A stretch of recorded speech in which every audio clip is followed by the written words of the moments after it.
Namo tassa bhagavato arahato samma sambuddhassa. Namo tassa bhagavato arahato samma sambuddhassa. Namo tassa bhagavato arahato samma sambuddhassa. Okay, so last week we went over the dependent origination in the most familiar formulation, 12 nidanas, going from ignorance through to birth, old age, and death. There are some variations of this formula. One occurs in the Digha Nikaya, and the first few nidanas are modified. Consciousness leads to name and form leads back to consciousness in a mutual dependence. So that's one variation, but the one I want to focus on today is a very interesting one that only occurs, I think, once in the canon. It's in the Upanishad Sutta, which is in the 12th book of the Samyutta Nikaya, and it has been termed the Transcendental Dependent Arising because it gives a sequence leading out of samsara into nibbana. The standard dependent origination, as we went over last week, deals only with samsara. It's an explanation of how this whole mass of suffering comes to be.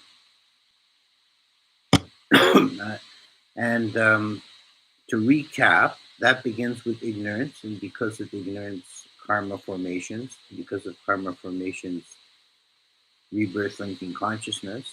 Because of rebirth linking consciousness, name and form. Because of name and form, sixth sense base. Because of sixth sense base, contact. Because of contact, feeling. Because of feeling, craving. Because of craving, clinging. Because of clinging, becoming. Because of becoming, birth.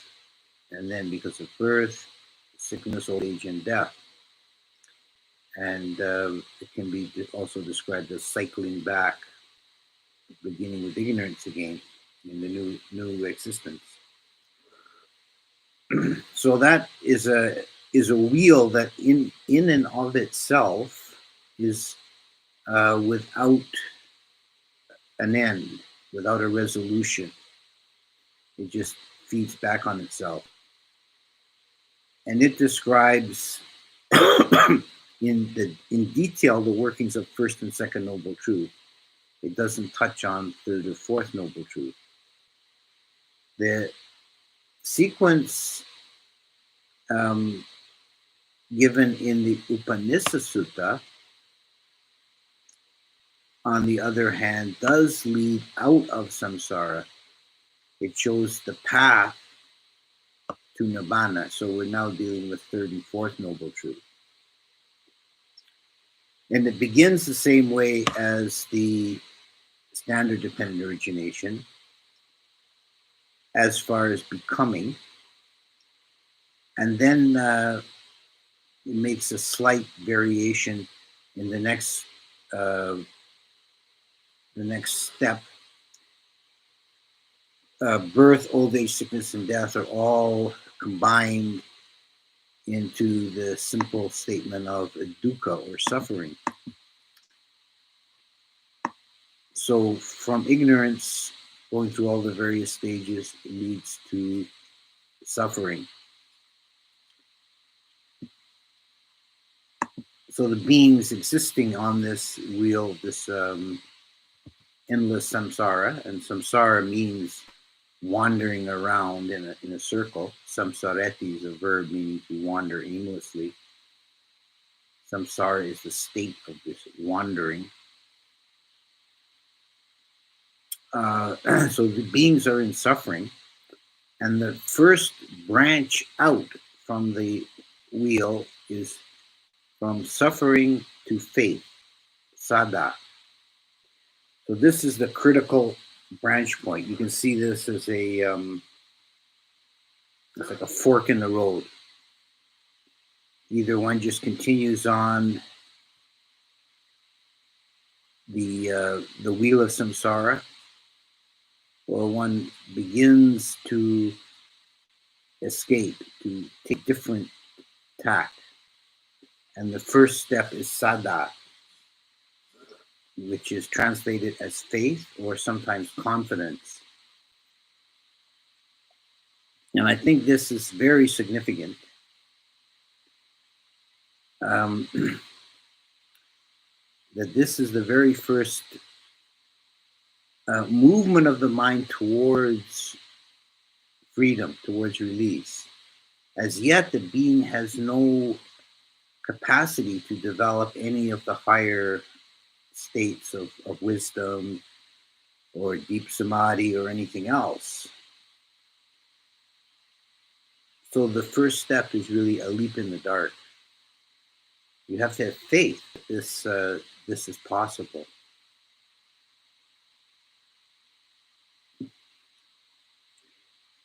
And might be asked, what do we have faith in? And I think the deepest answer to that, the most significant answer, is to have faith in the third noble truth, that there is a release from suffering. The first noble truth should be obvious to anyone with any life experience. If you haven't yet accepted the reality of the first noble truth, you just need to wait. Life will kick you around a bit more. You'll have a bit more suffering, and you'll get the idea. And the second noble truth, that suffering originates with craving, can be accepted with reason. You can think about it and work it out, and it seems to make sense. And the fourth noble truth, the truth of the path, also makes a reasonable and intuitive sense. This is reasonable, sensible life advice from a wise source. But the third noble truth, until one has experienced nibbana, has to be taken entirely on faith. There's no way that reality of the unconditioned can be proven or accessed by reason. It can't even really be adequately described in words, because words are a tool of the conditioned. So one simply has to take on faith. There is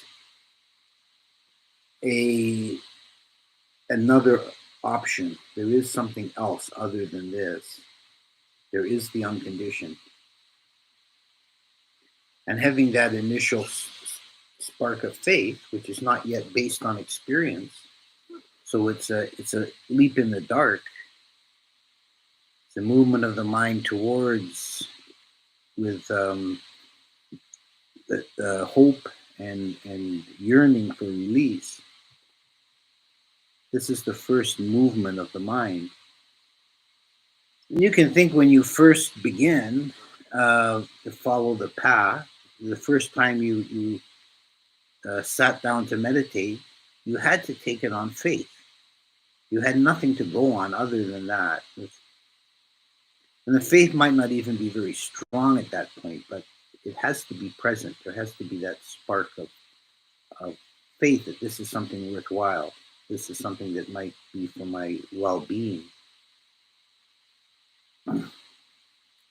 Another aspect of this is for any being who is experiencing an extraordinary amount of suffering, really faith is the only lifeline. It's the only thing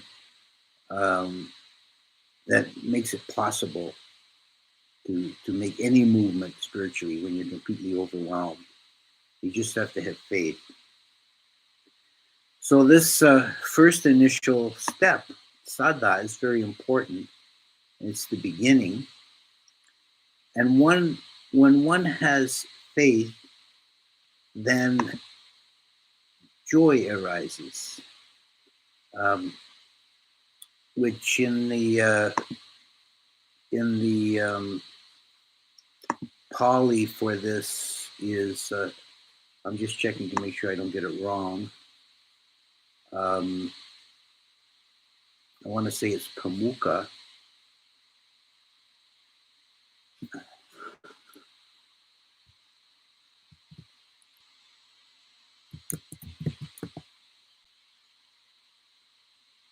Uh, yeah, Pamoja. There are different words in Pali for happiness. There's a piti, sukha, and pamoja, which really means something like delight.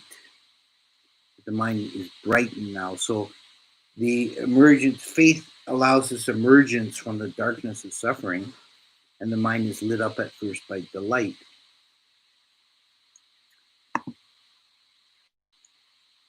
It's like seeing the light at the end of the tunnel.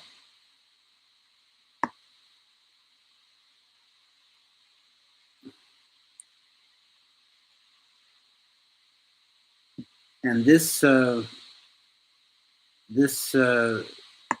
deepens and becomes piti, which is one of the jhana factors, and is sometimes translated as rapture. This is a deeper, more ecstatic kind of joy. So this is interesting too, that the beginning of emergence from the path is emergence into the path is experienced joyfully. And the joy comes from faith. And you can see, I think, if you consider spiritual traditions that put a lot of emphasis on faith, such as bhakti traditions in India, or Hindu bhakti, or in some Christian groups that put a lot of emphasis on faith, they tend to be very joyful. They tend to be even extreme of being blissed out. You know, this is a result of joy opens the mind to happiness. And piti has a very uh, cleansing, purifying quality. In the formula of the jhana factors, the Buddha talks about piti with the metaphor of a mountain pool, a pool of water in the mountain that has no inlet of creeks flowing into it and no rain falls on it, but is continually refreshed by an underground spring. And that's like piti flooding the mind body system. So I think piti, if it's not exactly the same, it has an analog in other systems of spiritual development with ideas like chi, prana, kundalini. It's this internal uh, energizing, cleansing, purifying, self-generated uh, energy that's felt very, very joyfully and has a cleansing and purifying effect.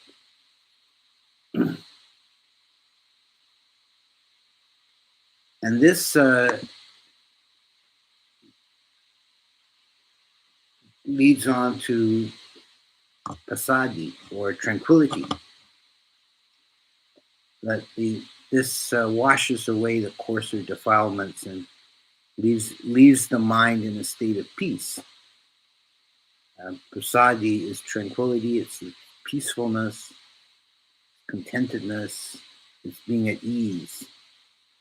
So one has at this point emerged from the turmoil and the suffering of the existence on the wheel, and is beginning to experience an inner peace. There's still a ways to go. This is not the goal, but this is an important development when the mind becomes peaceful, that conflict and anxiety, fear, all these fall away, and the mind is left in a tranquil uh, condition of internal ease.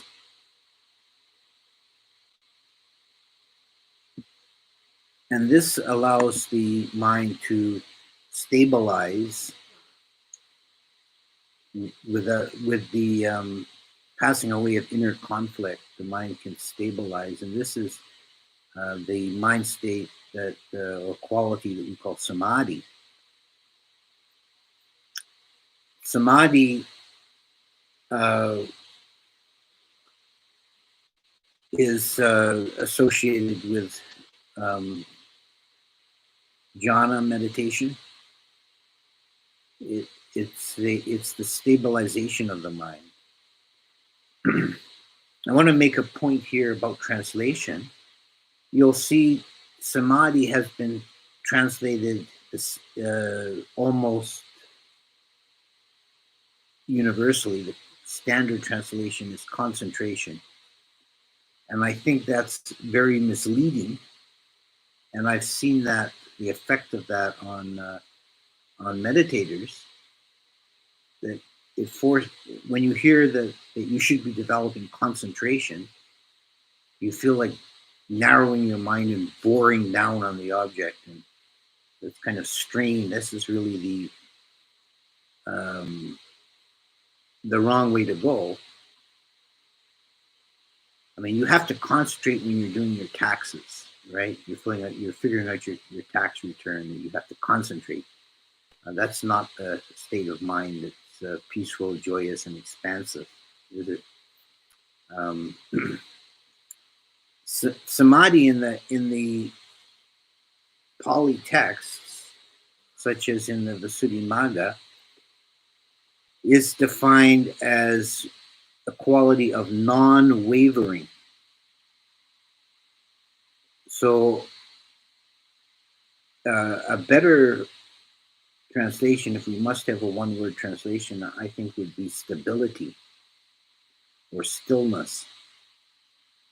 The ordinary mind, the mind that has weak or little samadhi, is jumping around from object to object continuously. This is sometimes called the monkey mind, with the image of a monkey jumping from branch to branch. But the mind that has samadhi is stable and unified on the object. It doesn't move around. It's like the rock of Gibraltar. And it's not narrow. It doesn't achieve this state by narrowing itself on the object. It's broad, wide open mind.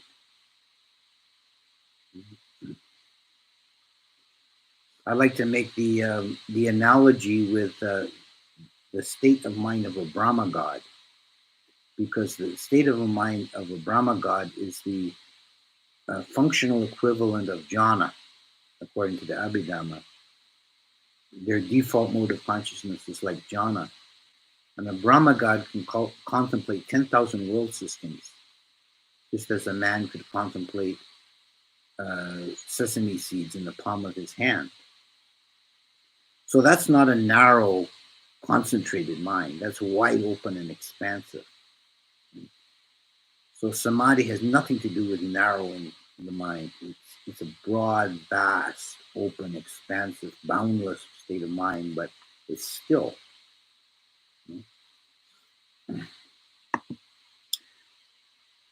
So from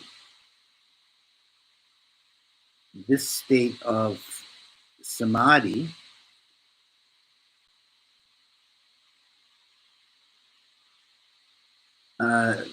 there can arise the knowledge and vision of things as they are, yata bhuta nanadasana.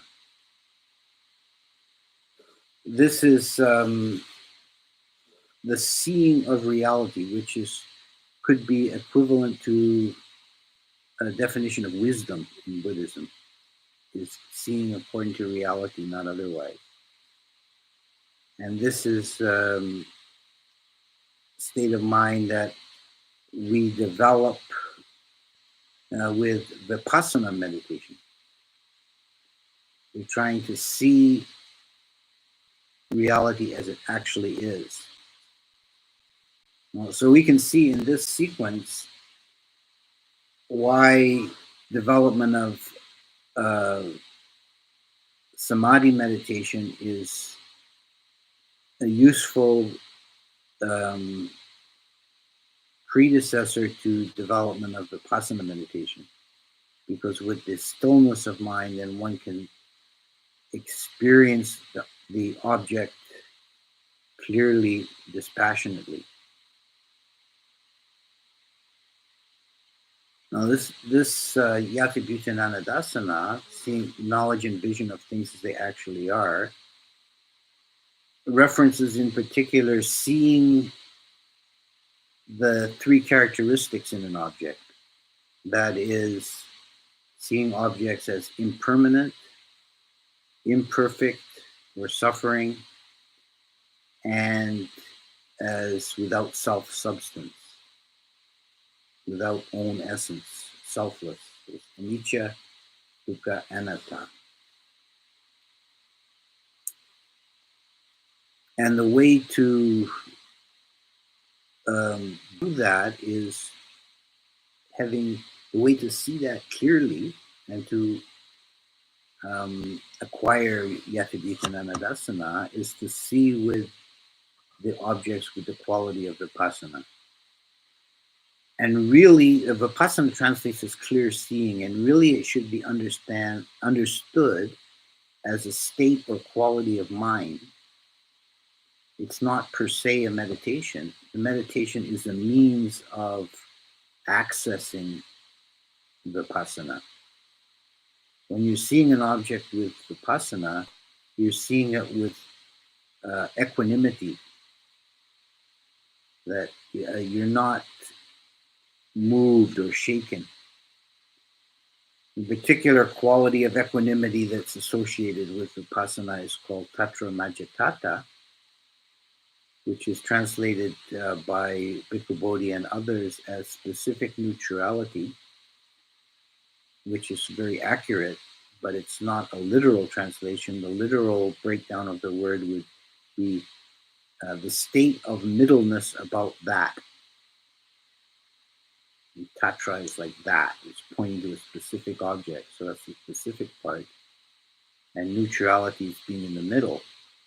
You're not moved from side to side. You're not elated or dejected. You're not fascinated or terrorized. You're just present with the object. And it has to be specific. This isn't a fuzzy general awareness. This is a mind that sees specific objects clearly. That's the Tatra. That. What's the object of consciousness at this moment? That. And that is empty. That is impermanent. That is imperfect. You know? So that's Yatibhutananadasana. You know? And when one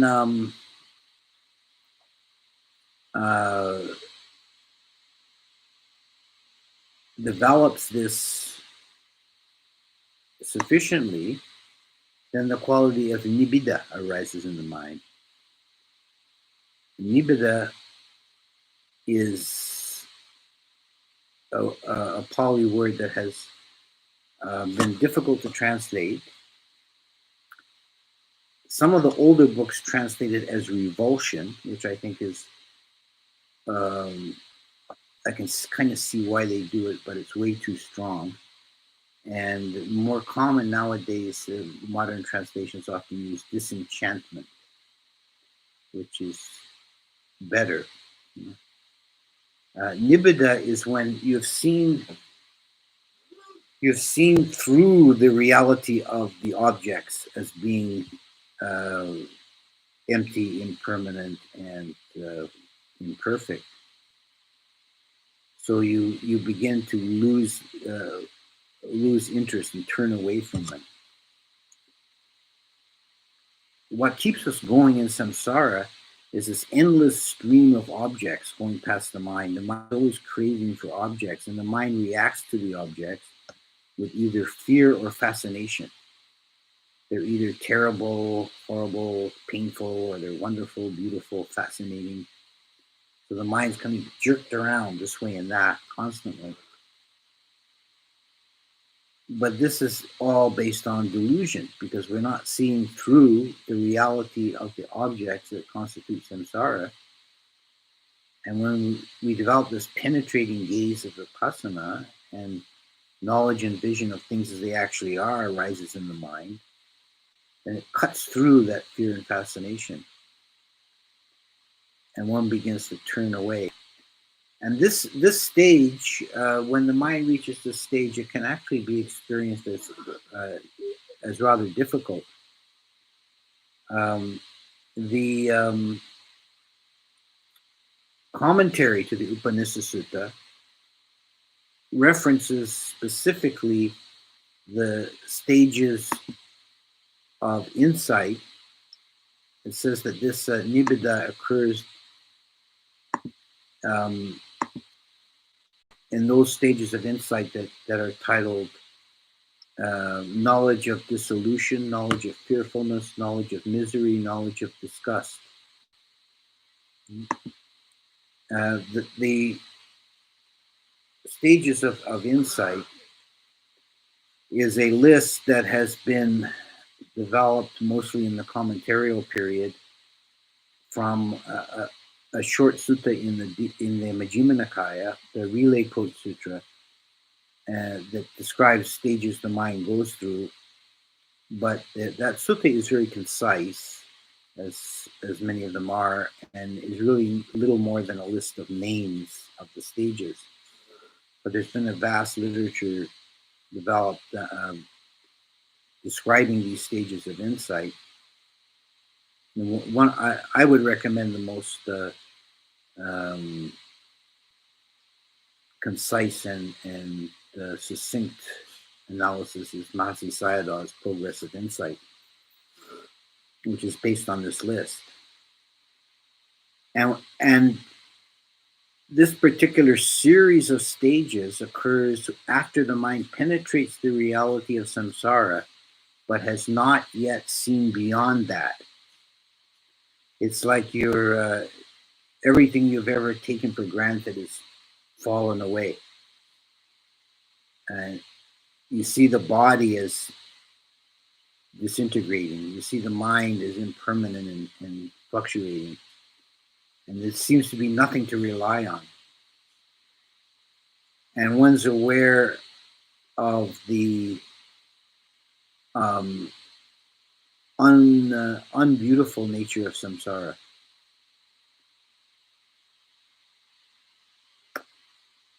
And if the mind of the meditator has a great deal of resistance to this, then this stage can go on for a long time and be very painful.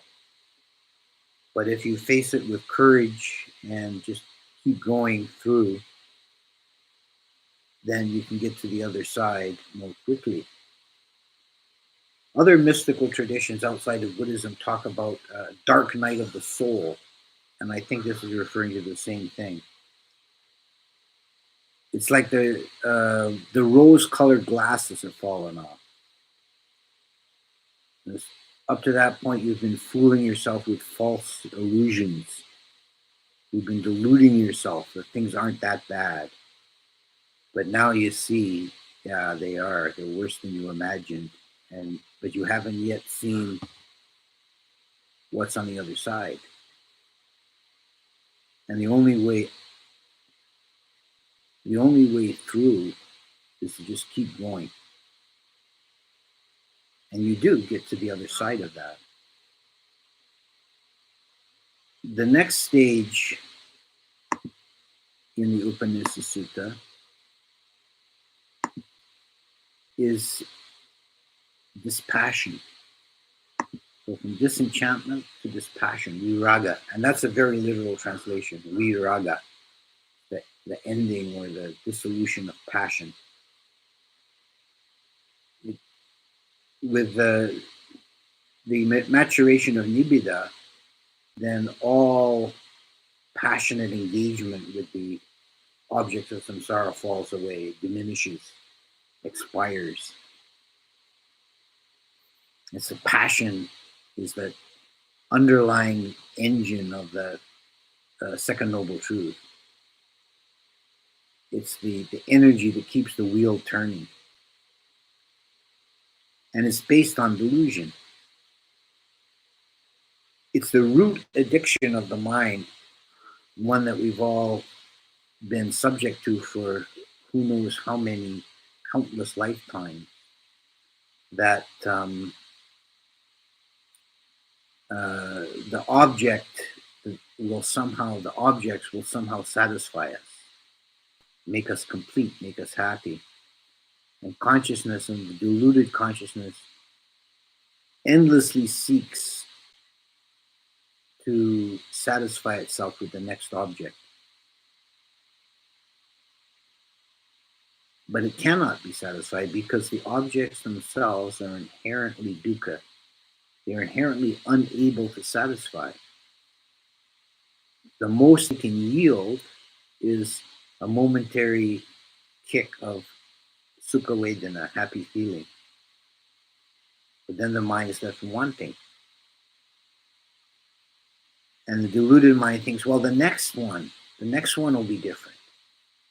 And the mind keeps chasing after these objects like shiny things, grasping for them. And it's this passion for wanting to experience this completion, this fulfillment of these wonderful objects, is the underlying energy that keeps it going. And the nature of the objects only yields, in the end, only yields suffering. When the passion diminishes and then expires completely with viraga, now the mind is no longer engaged in that quest for the next shiny thing, because it has no desire for that. And the mind may continue for some time just observing the objects, but without any energy behind it. The process peters out. Well, it doesn't stop immediately with viraga. It's like the flywheel of an engine when you turn the ignition off. It continues to turn for a while, but you're not feeding it any fresh energy.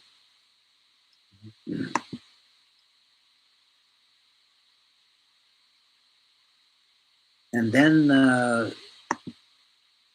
it becomes possible for the mind to not do that anymore. Its attachment to the samsaric process is diminished so much that it's quite loose, and the mind is able to do something else. And it's freed from the process. And this next stage in the Upanishad is called vimutti, emancipation. This is from the breaking of chains. Muti is like a chain or a fetter, and the we is breaking or ending the destruction. So breaking of chains. Then the next stage is called knowledge and vision of the destruction of the cankers.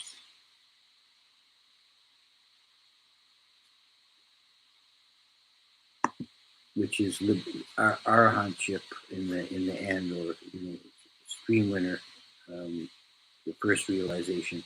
It's the emergence into the unconditioned, the experience of the unconditioned.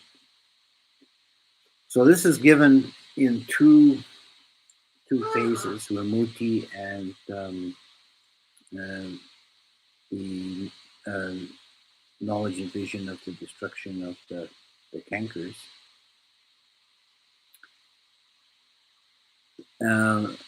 This is another way of phrasing the processes described in texts like the Visuddhimagga as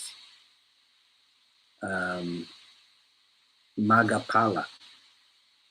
path and fruit.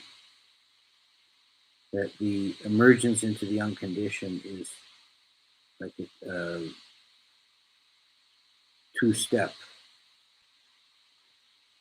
And path and fruit refers to two mind moments. The path being a karmically effective moment, and fruit being a karmic resultant moment.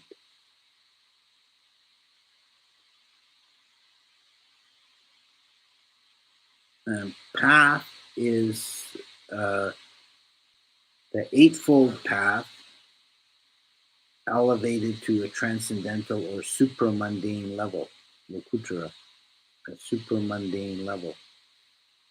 The Eightfold Path has an ordinary or mundane level, which is what we should be following all the days of our life to keep the ethics and develop the mind according to the guidelines of the Eightfold Path.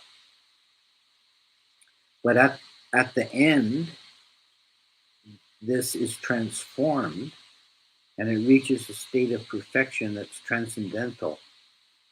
And the orientation of the path factors then becomes all towards nibbana.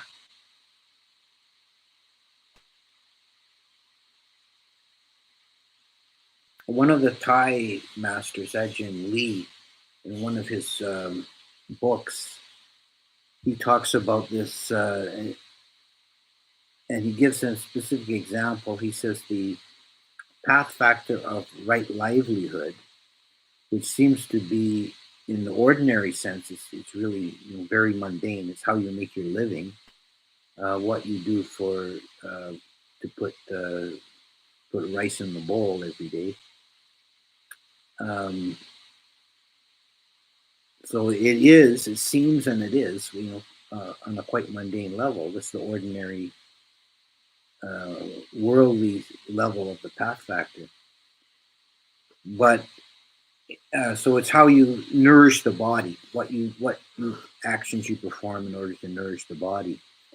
But at the transcendental level, it's no longer about nourishing the body; it's about nourishing the mind. And at the transcendental level, the only nourishment the mind seeks is nibbana. So when all the eight path factors become crystallized in that way of orientation towards the unconditioned, turn their back, as it were, on the conditioned, then the result of that, which is received immediately in the next mind moment, is the resultant factor of the unconditioned, of the realization of nibbana, entrance into nibbana.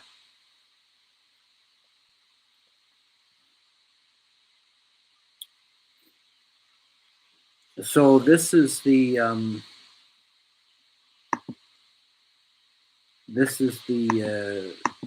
end result of the process of the Upanishad Sutta, the transcendental dependent arising. The sutta ends with a metaphor, and says that the progress of these various states, one to the other, is like rain falling in the mountains. And at first there's little trickles of water, and then they come together and make little rivulets, and these gather into small streams, and they feed into creeks. And the creeks feed into small rivers, and the small rivers feed into big rivers. And in the end, they flow as they come down the mountain into the plains. They enter into great rivers, and then they pour into the sea and fill up the ocean. So there's it's quite a beautiful image, and it has a couple of implications, I think. Well, one is that uh, things start out small, weak, mental factors are first developing, they can seem very precarious and uncertain, tiny, but they gather steam. They feed on themselves and gather together and converge and become mighty and strong. And also, this the other factor is there's a certain um, I almost would say inevitability, but that's not quite right. More of a naturalness to the process.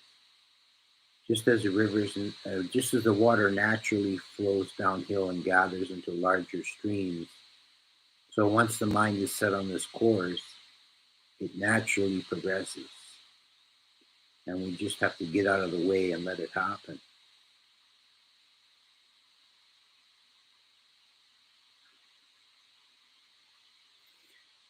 So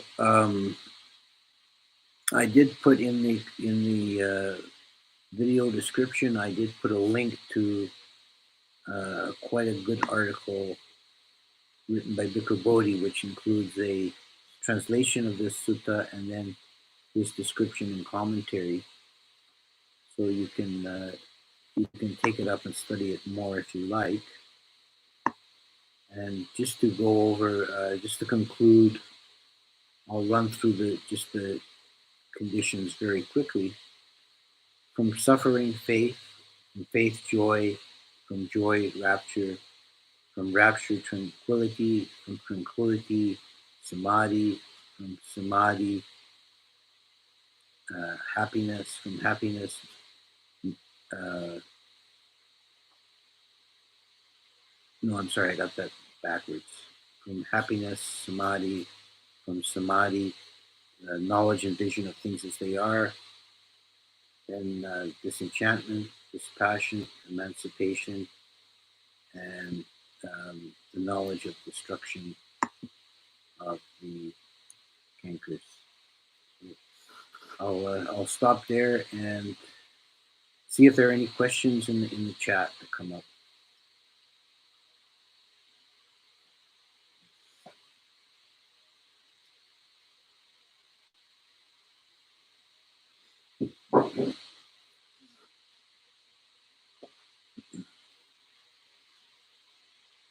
Okay. What part does stream entry come about? Stream entry is the first realization of Nibbana, so it's uh, the equivalent of this of Magapala. The mind touches Nibbana for the first time with the stream entry.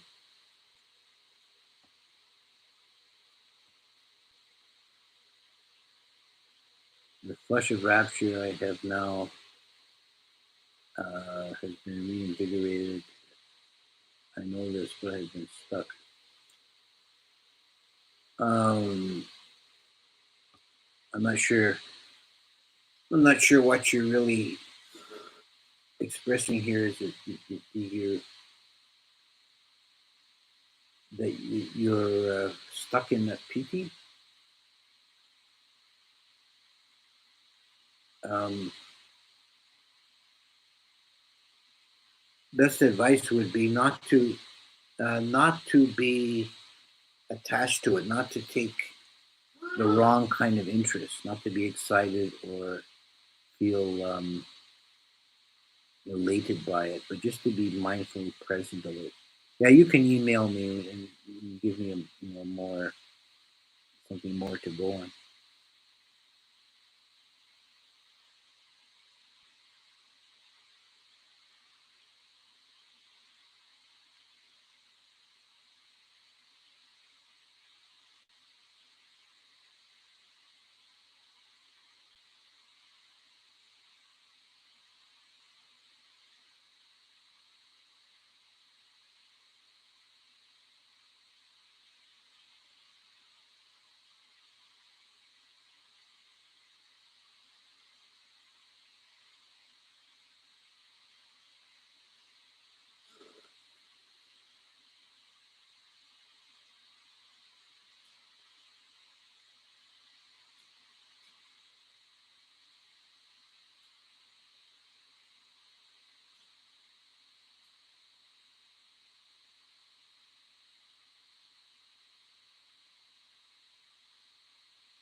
Would it be correct to say dependent arising is understood and kept in mind, whereas transcendental dependent arising will be practiced one step after another? Yeah, I think that's pretty good. That's, I mean, the ordinary dependent arising is something that's happening constantly all the time. We're caught in the middle of it. Just to understand it and to be aware of the process. But the transcendent dependent arising is something you develop stepwise, and it's one way of describing the path. I mean, the Buddha was very um, prolific in his uh, ways of laying out the path. They all end up amounting to the same thing, but he's trying to appeal to different kinds of people, different minds. Some like a more poetic description, some like a technical, precise description. And then I think the Upanishad Sutta is generally on the side of being, technically precise. You can work with these factors and try and develop, beginning with the real points of practice of faith, samadhi, and knowledge and vision of things as they are.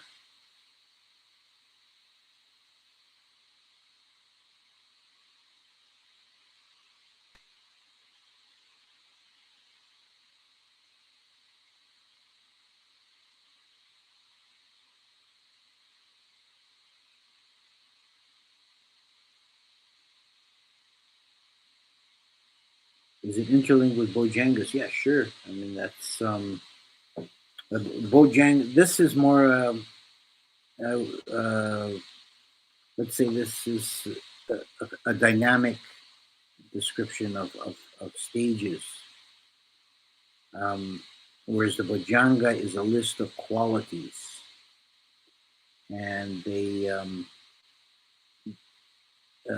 Bojangas are, as they're developed, they will help you transverse through these stages, and all of the Dhamma interlocks with each other. It all is part of one big picture.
So we'll see if there's any last questions, or we'll um, make an end of this session.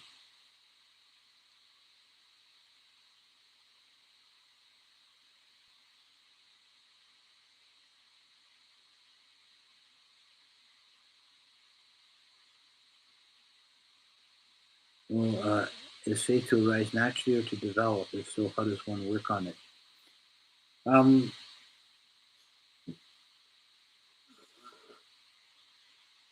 I think it's a little bit of both. I mean, it can arise naturally, and it can arise, um, as I said, from a state of suffering. If you're in a kind of really serious suffering, and then you're looking for a lifeline, the mind will leap, with faith. Um, but it is something you can cultivate also. Faith is the initial spark, is can be nourished. Um,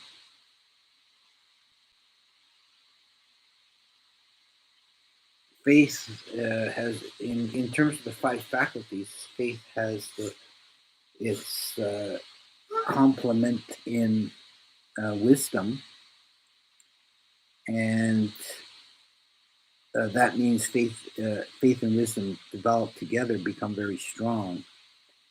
So faith um, at first may be weak and flickering, but if it's nourished with understanding, if you uh, if you have faith in the Buddha and his teachings, and you study the Buddha's teachings, that will deepen your faith. And it's also nourished by experience. If you practice meditation, for example, and you realize good results, you feel more peaceful, you feel more collected, at ease, your anxieties begin to diminish, then you have faith that this process has value.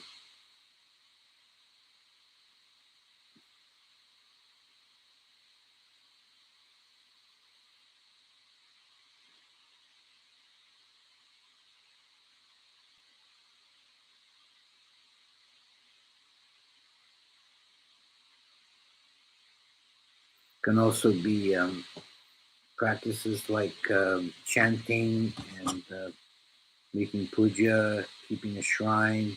These can nourish faith because they speak to the heart more than to the head. Mhm.